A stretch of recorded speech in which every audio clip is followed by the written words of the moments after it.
फैसलाबाद से एक अहम खबर से आगाह करते चलें कि असिस्टेंट कमिश्नर तांदलेवाला नुमान अली डोगर की हुकूमत पंजाब की खसूसी हिदायत पर चीनी माफिया के बाद खाद माफिया के खिलाफ जबरदस्त ऑपरेशन जारी, सरकारी रेट से तजावुज करने वालों के खिलाफ सख्त कार्रवाइयाँ की जा रही हैं। मजीद तफसीलात जानते हैं जियो पाकिस्तान न्यूज़ के deputy bureau chief Faisalabad Chaudhry Azhar Shaheen की इस रिपोर्ट में।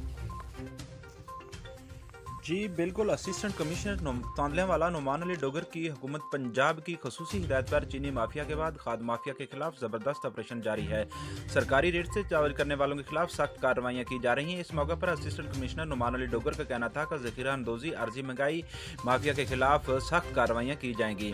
ये किसी भी रैयत के मुस्तहिक नहीं है। इनका मजीद कहना था कि तांदलेवाला की सरजमीन पर कब्जा माफिया, ज़ख़ीरा अंदोज़ और महंगाई माफिया के खिलाफ मेरी जंग है और इन चोरों को ये जंग हारना होगी। उन्होंने आम से गुजारिश करते हुए कहा कि महंगाई माफिया और ज़ख़ीरा अंदोज़ी की निशानदही करे, कार्रवाई करना हमारा काम है। कैमरामैन मोहम्मद हफीज़ के साथ चौधरी अजहर शाहीन, जियो पाकिस्तान न्यूज़, फैसलाबाद।